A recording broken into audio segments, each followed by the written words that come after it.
Hi, I'm Dr. Virginia LeBlanc, also known as DocV, the Pivot Maestro. Welcome, welcome, welcome to the Define Your Path podcast for those seeking to define their own path into purposed entrepreneurship. This is a show about transforming perspectives, as well as inspiring and motivating you to think without a box. By exposing you to global thought leaders, change agents, and legacy builders across industries on how they successfully define their path in life and business to profitability and sustainable wins. At Defining Paths, we operate in truth, transparency, and love to help you navigate the waters of your life and put you back in business. And the Define Your Path podcast is no different. It all starts in the mind. Will you be the captain or the crew is the question.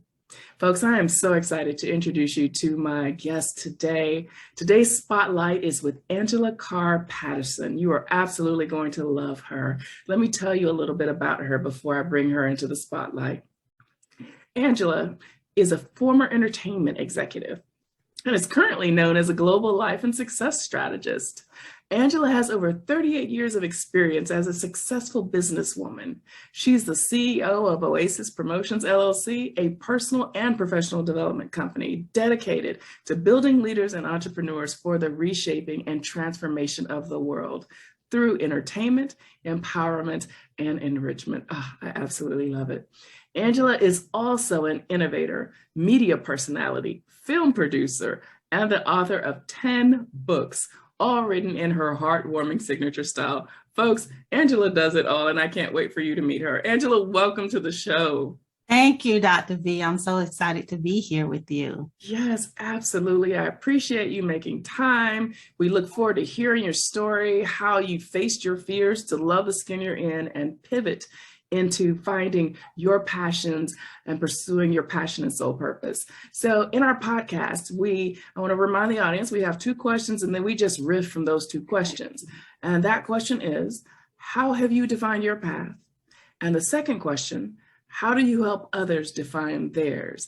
And I've already heard a bit of your extraordinary story. So I'm just going to sit back. I'm going to be your corner woman over here and you have the spotlight, sis.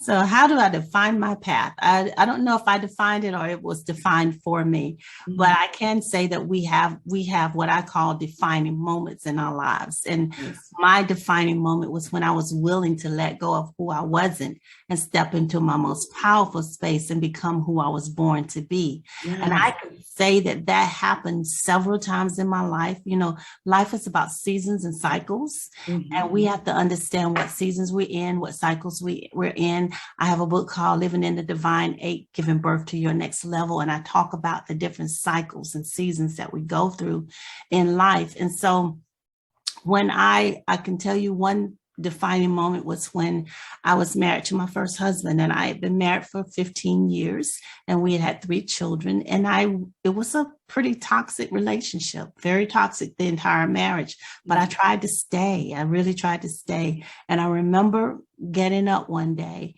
and I didn't put on any makeup. I didn't comb my hair. I didn't brush my teeth. I didn't wash my face. I put on a t-shirt without a bra. And after 3 children, that wasn't too cute. And I put on some shorts and I didn't put on shoes. And I got in my car and I drove around the corner to my best friend's Pam house. And I looked horrible. I felt even worse. And I walked to her back door because I didn't want anybody to see me. And so I knocked on the door. She came to the door and she looked at me like she saw a ghost. And she just grabbed me by the hand. She didn't say anything. She just grabbed me by the hand and brought me in her house and took me in her living room. And she sat me down and she knelt down in front of me and held my hand. She looked me in my face and she said, I don't know where you are right now emotionally, but where you are, you can't stay. Wow. And then she asked me a question. You know, Dr. V, those questions can really transform your life. Tony Robbins says that your life, the basis of your life is determined by the questions that you ask yourself. Yes. And she asked me this question. She said, what do you want? Such a simple question. But for someone who had lived most of her life based on what other people and everybody else's opinion on what it was supposed to look like, I didn't have an answer. Right. Because, you know, she didn't say, what what did your husband want? What did God say? What did your mom say? You know, what is the best thing? She said, what do you want? And I sat there and I just began to cry. And I knew I just didn't really want I didn't know what I wanted. And then I finally said, I want out of this hellhole of a marriage that I'm in. I want out. And so at that moment, nothing changed, but something happened to me. It was a defining moment. Mm-hmm. And when I got ready to leave, she said, Angela, let me take your blood pressure, because she was a nurse, RN, she said, and she'd often check my blood pressure, and it was normal. Now, in 13 years, my blood pressure had not been normal, even with medication. Wow. So what changed? Something inside of me changed. Mm-hmm. Mm-hmm. And it affected my body. It impacted my body. And I moved forward. And I wish I could say my journey was not easy. It wasn't easy, but it was simple. And we divorced. We divorced after 15 years of marriage, and I found myself single. But when I understood why I didn't know what I wanted, the reason I didn't know what I wanted was because I didn't know who I was. Yes. And you see, we get our identity from our paternal relationships. Mm. And when that relationship is non-existent or even flawed, you go through life looking for some significance in many of the wrong places. I was a fatherless daughter. My mother and father had separated when she was pregnant with me and later divorced.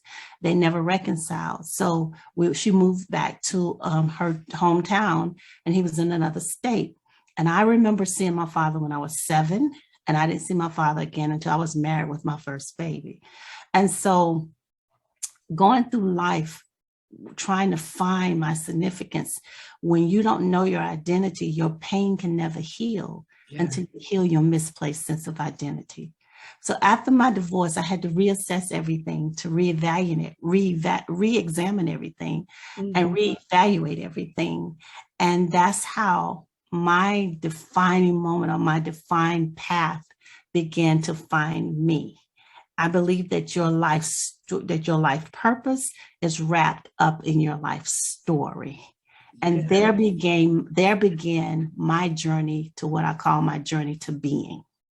I love it. I love it. Yes, and I totally agree with you. And there's so much more to you. So I want to keep on this first question.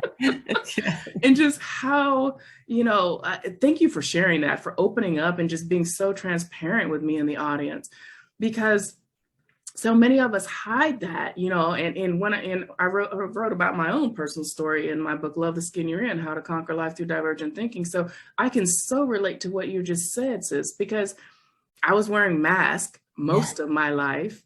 I was following a path that I had been placed on, or, talents that I was really good at, but that wasn't my sole purpose. It was a gift, but just coming to that revelation, and then how your body reacted. I had a similar experience. As soon as I made a decision, it was like I felt my soul breathe, like my soul came back into me. As if it was gone, which I know it wasn't, because I was still, but so it's tremendous what sometimes has to happen in our life to wake us up. So, as successful as you have been in all of the areas you have worked, so you worked in entertainment, and I'm sure, a lot of people that's eye-popping, and it's tremendous. And you get to meet all sorts of people. Were you navigating all of this while you were in that marriage, or how does that all fit in? I was literally working out of Hollywood. I was working for Ed McMahon at Star Search. I was the official Southeastern Scout, going from city to city around the Southeast, hosting auditions. I'm talking 12 hours a day auditions, and sending people to Disney World, where we filmed the show, and actually going down there to help produce the shows. And I was doing shows in New York, where some of the top artists were there, and we did a couple of shows in Hollywood and LA. I was traveling. I had models that were on in magazines I had actors that was in movies, television shows. I mean, really hobnobbing with the movers and shakers in the entertainment industry. And everybody thought I was on top of my game. But little did they know that I was sinking fast, that I was in a deep, dark, desolate place, in a horrible relationship. But I learned how to turn it on and wear the mask and play the role. Yes. That was not authentic. But then when I went home, I had to see that girl in the mirror and look at her and say, who is she? I don't have a clue. But I thought, if I could be this for this person and be this for my mom, be this for my husband, be this for my children, be this at church, and all of these things that, that they would like me. And see, I had a core issue and didn't know that I had a core issue, that my controlling belief was I'm invisible and do not exist in my daddy's eyes. Mm. So you see, my greatest fear was closeness. But my greatest need was closeness, but my greatest fear was getting too attached, because if you get too close, you might not like me. If you get too close, you will leave me. So as many people as I had around me, I was not really connected. Mm. And even in that marriage, while I could say all of the horrible things that he did, and he did some really bad things, but on some level, he couldn't love me because I couldn't love myself. Mm-hmm. And it's an unkind thing to ask someone to do for you what you're unwilling or incapable of doing for yourself. Ooh, sis, that gave me cold chills. And so, yeah. Please continue. And so after the divorce, I went on this journey, this sacred, cultivating the soil of my soul. Who am I? Mm-hmm. And what do I really want? Because I say your pain can't heal until you heal your misplaced sense of identity. So what I had to do was retrace my life beyond my mother's womb. And for me, the Holy Scripture says that I knew you before I formed you in your mother's womb. Mm-hmm. So you had a life before you had a body. Mm-hmm. So we all came into this world in this earth suit called a body, but there is a non-physical version of us, which I believe is a divine part of us, mm-hmm. which is the real essence of who we are. And we came here to discover her. And so once I began to retrace my life and understood that I was a perfect image in the mind of God, that I was really into, I'm 60, so we used to say she's a bad mama jamma from the song. And so I would look in the mirror, and every now and then I'd get a glimpse of her and say, oh, you're a bad mama jamma. But then you sit back and shrink back and play small because you don't want to get too far. And then I learned, hey, this is an undeletable file. This is who I am. Ooh. This is who I am. Yes. The same stuff that source, a God, a universe, whatever you want to call, the same source that is in me. You see, if the wave and the ocean are made of the same substance, if the wave says I'm out here by myself, how powerful can the wave be? But if the wave claims for itself the power of the ocean, then how powerful is the wave? Girl. And so that's what I realized, and it hit me. And that was my defining moment, that when I was willing to let go of who I wasn't, step into my most powerful space and become who I was born to be. And that unleashed the truth of who I am. Yes. Oh, Angela, girl, you trying to take me to church. You know that saying, if I could throw a shoe at you, I would throw it at you right now. Oh my gosh, you were teaching, you were speaking, you were preaching the truth of life, and that's what I call, tapping into your soul purpose. When you find it, it's nothing like it, and oftentimes so many people, because they have not faced their fears, and they are afraid of being more than, because everybody has always told them they're less than, or they've relegated them to the back burner. We never step out in our greatness. And that is such a crying shame, and, so I applaud you for just the inspiration and the hope that you exude, and that you are conveying. I mean, I know there are listeners who are hopefully they pulled over if they're driving. But no, just absolutely beautiful. So even going through all of that, just people not even realizing what you were dealing with, just wearing the mask and just, checking the boxes of life, and just, you were on that cycle of insanity, where we just keep doing the same thing over and over. So let's shift to the other question, because I want to make sure we get it in. And I tell you, time is killing me. It's flying. And I could just talk to you forever. How do you help others define their paths, come out of their cycle of insanity, and, do what you do? I asked them the same question that Pam asked me. What do you want? And actually, it's very difficult for many, especially women, because we've been programmed and domesticated into believing that our lives, that we must organize our lives around everyone else. Yes. And that makes us a great woman. But see, no one loves a martyr. You see, when I learned to love myself, when we learn to love ourselves and choose us, then I can give to you, Dr. V, the best version of myself. So in loving me, I'm loving you. And so I asked them that question, what do you want? And oftentimes they can't. And so I do have certain exercises that I do to help them discover their truth. You see, first of all, we must tell the truth to ourselves about ourselves. And oftentimes those primary foundational relationships are the ones that actually shape our beliefs. And they create blocks and barriers that prevent us from moving forward. And so we actually deal with those.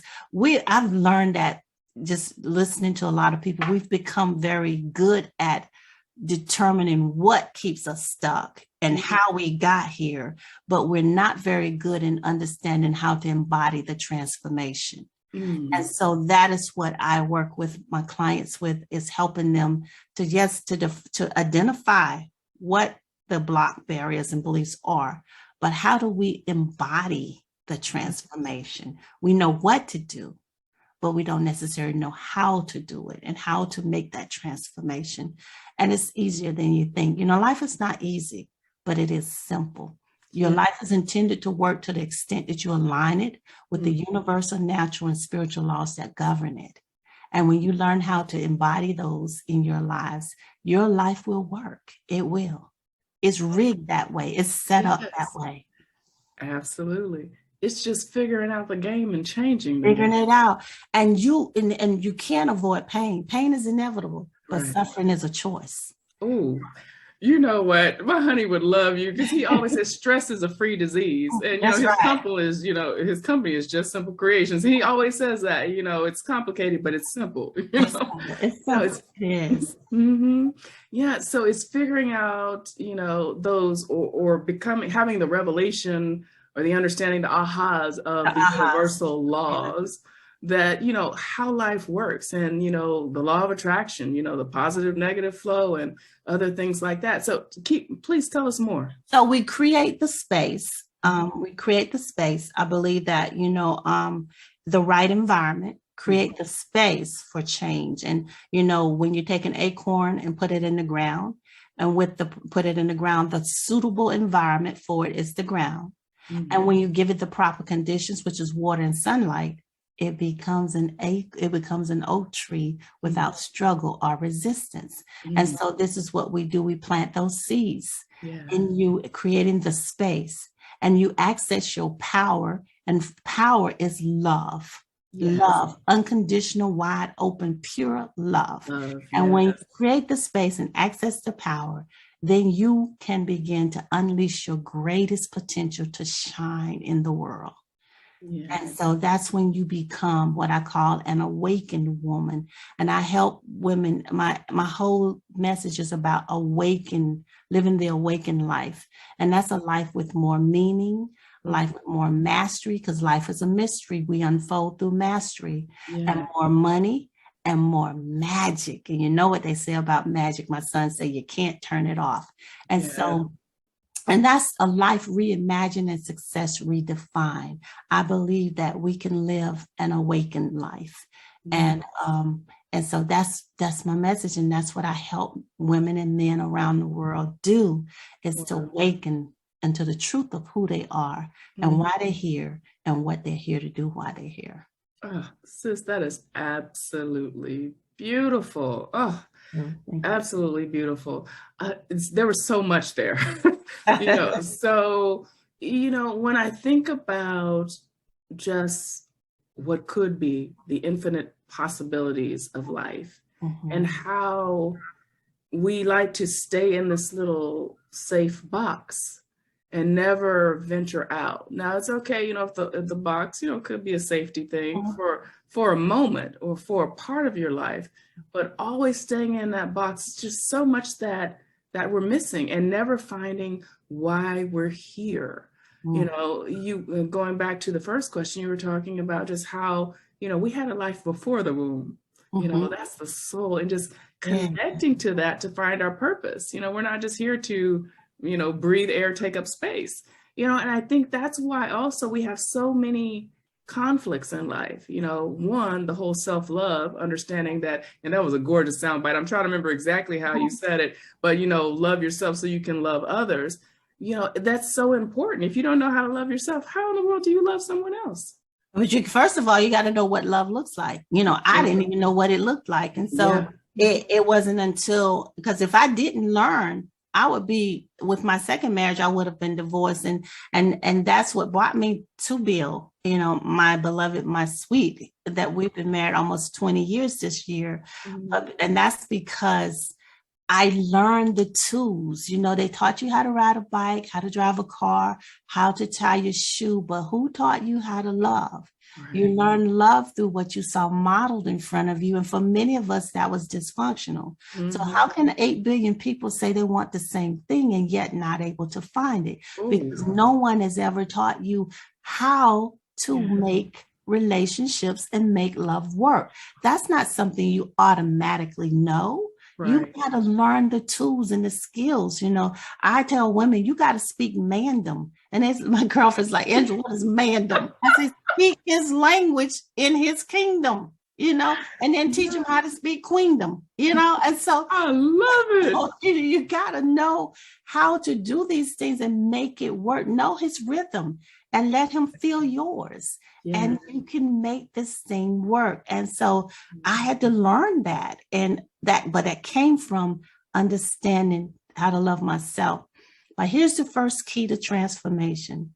Tell yourself the truth. Tell the truth to yourself about yourself. Yes. And then tell the truth about yourself to someone you can trust. That's the first step to transformation. And so, again, it's not easy, but it is so simple. Yes. Girl, queendom, kingdom. I have all these words I play with all the time. I love it. I mean, but it's truth, and it brings it to life, and it makes it so simple.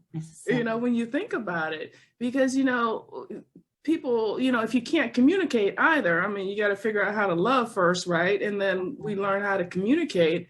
But if we're communicating the way that we think, expecting someone else to think like us, be like us, that's the problem with just how society conditions us, socioculturally, because we're all taught to think a certain way. This is the end result, and this is why we're losing so much innovation and imagination. So I love the work that you're doing. I absolutely love it, Angela. Yeah, thank you. I love it too. I do. I love it. I love getting up in the morning and doing the work that I do and seeing the results of the work that we're doing. We with the Fatherless Daughters, we have advocates in 7 different countries and over 30 different US states, and to just really help women and girls understand, and we help them to redefine who they are beyond their fatherlessness, reclaim their value and worth by actualizing the power of self-love and rewriting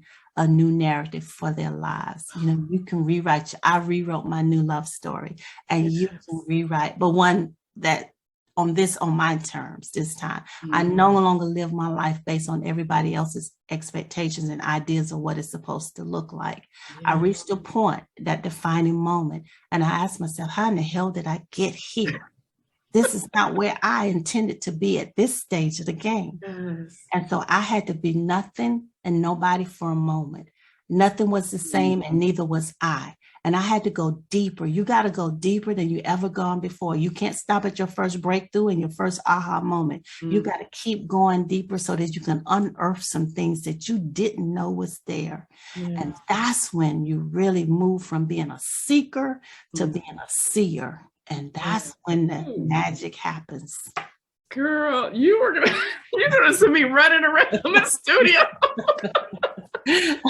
Yes. Yeah. And it's just speaking, just, communicating what we're doing. We're cultivating each other's soul with our words. Yes. But the words are backed by, you believe what you say. You believe everything about the define your path. I believe everything that I'm saying about awakening your life. Is not a catchphrase for us. It's a lifestyle for us. It's what saved our lives. And, it's our truth. And so and that's what I teach people, to embody your truth. I don't care what the gurus say. I don't care what the funnels say and all of that stuff. It's about living your truth. And listen, I've experienced success at levels I've never thought, and I didn't do any of what the gurus said. A 7-step formula is not going to get it for me. It's got to be organic. It's got to be authentic, authentically in alignment with who I am, or it's not going to work. And it's the same thing for everyone else. Absolutely, girl. Amen. Like, I feel like I just went to church, y'all, for real. It's been so good sitting here chatting with you. You make it easy. You really Likewise, sis. And if it's anything I can do just to help further your mission or participate in it, it's beautiful. I love it because, what we didn't get to discussing were just those daddy issues that a lot of us have, and I'm among that number. and see, here's the deal. See, my drug of choice was success. Because many fathers' daughters get into a lot of the social ills. And I was not promiscuous. I wasn't, all those social ills, drop out of school and things. But my drug of choice was success, because my self-worth and value was based on what I did instead of who I was. And I had to learn the difference. Girl, look, well, bless you, because I had all of the and above that I had to work through. And it's once you come out on the other side of freedom. Yes, girl, you won't go back. You will not go back. There is nothing that can drag you kicking or screaming. I know, right? No. I know. I tell you, I could just talk to you. But I do want to give you an opportunity. You've dropped so many nuggets, so many, just, you have spoken wisdom and life and inspiration into not only me, but I'm sure those listening. Is there anything else that's on your heart to share before we wrap? I just want people to understand that the times that we're living in may seem challenging. They're coming from every direction, but I want you to understand that what you see as a crisis could be a turning point for your life. Yes. What you see as a crisis could be a defining moment. Underneath all the chaos, there's always order. Understand the season that you're in. There's seasons of growth, there's seasons of expansion, seasons of planting and seasons of harvesting. Understand that we're growing. We're in a season of growth. That's why the chaos is coming. When it comes and it's coming from every direction, it's just an opportunity that says it's time to grow some more. It's time to elevate and begin to cultivate the soil of your soul, because I promise you, on the other side of the chaos, there is so much that's waiting for you. Don't you dare give up. Don't you dare stop. Don't you dare. It will happen. Yes. Don't you dare stop. Don't you dare give up. Ooh, sis. This was a divine appointment, and I so appreciate you for saying yes, for being willing and just obedient and just following what your soul said to be here and to just share. I thank you for your truth, your transparency, and your love. Thank you. I appreciate you. Love you, my sister. Yes. And we are going to keep you plugged into the community, girl. Look, yes, absolutely. I already have some thoughts going. Okay. Audience, please be sure to follow Angela on social media. Please tell it, what's the best way? Should they just go to your website? Yeah, go to my website, angelacarrpatterson.com, angelacarrpatterson.com. Join my list, so my VIP list, so you can stay in touch with what I'm doing, and also join my tribe. You'll see the link that says join my tribe, and let's make it happen. Let's take this journey together. Yes, together, folks. You'll be able to also connect to Angela Carr Patterson from read her full bio, connect with her on the Define Your Path podcast platform, and be sure to visit our virtual home to see what we're up to at definingpaths.online. It's an awful lot. We're your one-stop shop. So I'm DocV, the Pivot Maestro, and always your corner woman. Be true to you and define your path so that you can be your own boss in mind, body, soul, and business. We'll see you on our next episode. Thanks again, Angela. It's been so much fun. Thank you.